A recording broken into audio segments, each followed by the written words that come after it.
ദൈവനാമം അതിയായി മഹത്വപ്പെടുമാറാകട്ടെ. നിങ്ങൾ ശ്രവിക്കുന്നത് ജീസസ് വോയിസ് മെസ്സേജ്. എല്ലാ ശ്രോതാക്കൾക്കും കർത്താവായ യേശു ക്രിസ്തുവിൻ നാമത്തിൽ സ്വാഗതം. അല്പസമയ ധ്യാനത്തിന് ഒരു തിരുവചനം വായിച്ച് കേൾക്കാം. അപ്പോസ്തലനായ പൗലോസ് ഗലാത്യർക്ക് എഴുതിയ ലേഖനം 5-ാം അധ്യായം 14-ാം വാക്യം. കൂട്ടുകാരനെ നിന്നെപ്പോലെ തന്നെ സ്നേഹിക്കണം എന്നുള്ള ഏകവാക്യത്തിൽ ന്യായപ്രമാണം മുഴുവനും അടങ്ങിയിരിക്കുന്നു. ക്രിസ്തുവിൽ പ്രിയരെ, നാം വായിച്ചു കേട്ട ഗലാത്യർ 5:14 ന്യായപ്രമാണത്തിൻ്റെ അഥവാ സർവ വേദങ്ങളുടെയും സാരാംശമാണ് നാം കാണുന്നത്. യേശു ഈ ലോകത്തിലായിരുന്നപ്പോൾ സ്നേഹിതന്മാർക്ക് വേണ്ടി ജീവനെ കൊടുക്കുന്നതിലും അധികമുള്ള സ്നേഹം ആർക്കുമില്ല എന്ന് പറയുവാനിടയായി. ആ ക്രിസ്തു ശിഷ്യനായ യോഹന്നാനും ഒരിക്കൽ ഇപ്രകാരം പറഞ്ഞു: നാം അന്യോന്യം സ്നേഹിക്കുക. സ്നേഹം ദൈവത്തിൽ നിന്ന് വരുന്നു. സ്നേഹിക്കുന്നവനെല്ലാം ദൈവത്തിൽ നിന്ന് ജനിച്ചിരിക്കുന്നു, ദൈവത്തെ അറിയുകയും ചെയ്യുന്നു. സ്നേഹിക്കാത്തവൻ ദൈവത്തെ അറിഞ്ഞിട്ടില്ല. ദൈവം സ്നേഹം തന്നെ. സ്നേഹത്തിൽ വസിക്കുന്നവൻ ദൈവത്തിൽ വസിക്കുന്നു, ദൈവം അവനിലും വസിക്കുന്നു. സ്നേഹത്തിൻ്റെ ഈ വചനങ്ങളെല്ലാം നമ്മെ ഓർപ്പിക്കുന്നത് സ്നേഹമെന്നാൽ സർവവേദ സാരാംശം എന്നാണ്. നമ്മുടെ ക്രിസ്തീയ ജീവിതത്തിൻ്റെ കാതലായ വിഷയമാണ് സ്നേഹം. യേശു തൻ്റെ പരസ്യ ശുശ്രൂഷയിൽ സ്നേഹത്തെക്കുറിച്ച് പ്രധാനമായി 2 കാര്യങ്ങളാണ് പറഞ്ഞത്. എല്ലാറ്റിനുപരിയായി ദൈവത്തെ സ്നേഹിക്കുക,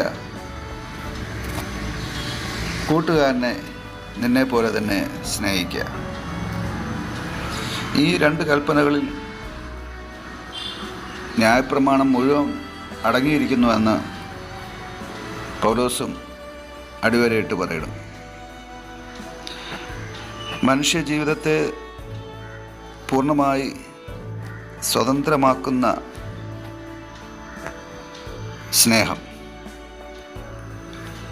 ആ സ്നേഹം നാം കാണുന്നത് കാൽവരി ക്രൂശിലാണ്. ഈ സ്നേഹത്തെ നമുക്ക് ഒരിക്കലും കണ്ടില്ല എന്നടിക്കുവാനായിട്ട് സാധ്യമല്ല. പിതാവായ ദൈവം മാനവരാശിയുടെ മുമ്പിൽ സ്വർഗത്തിൽ നിന്നും നൽകിയിരിക്കുന്ന രക്ഷകൻ, ആ രക്ഷകൻ്റെ ക്രൂശിലെ ത്യാഗത്തിലൂടെ അഥവാ മരണപുനരുത്ഥാനത്തിലൂടെ ദൈവം തൻ്റെ സ്നേഹം ഈ ലോകത്തിന് വെളിപ്പെടുത്തി. അതുകൊണ്ട് തന്നെ ദൈവം നമുക്ക് നൽകിയ ആ സ്നേഹത്തിന് പകരം നൽകുവാൻ നമുക്ക് ഒന്നുമില്ലാത്തത് കൊണ്ട് ആ സ്നേഹത്തിൽ നാം വസിക്കേണ്ടതായിട്ടുണ്ട്. സ്നേഹത്തിൽ വസിക്കുക എന്നാൽ തിരുവചനത്തിൻ്റെ വെളിച്ചത്തിൽ ദൈവത്തിൽ വസിക്കുക എന്നുള്ളതാണ്. കാരണം ദൈവം സ്നേഹമെന്നാണ് തിരുവചനം ഓർപ്പിക്കുന്നത്. ദൈവത്തിൻ്റെ രൂപം സ്നേഹമാണ്. എവിടെ സ്നേഹമുണ്ടോ അവിടെ ദൈവമുണ്ട്.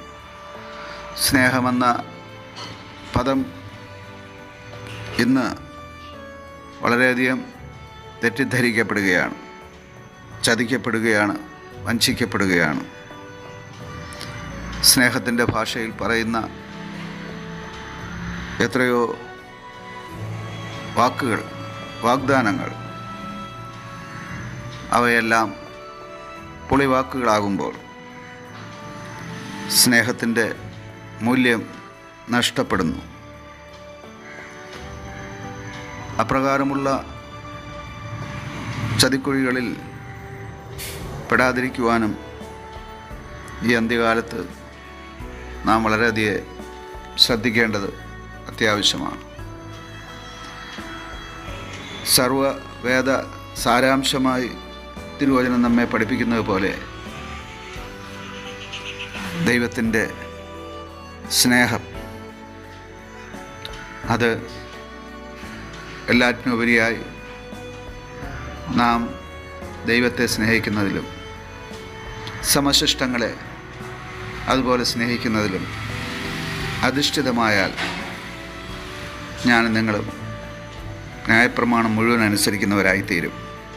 ഈ വചനങ്ങളാൽ സർവശക്തനായ ദൈവം നിങ്ങളെ സമൃദ്ധിയായി അനുഗ്രഹിക്കട്ടെ. ആമേൻ.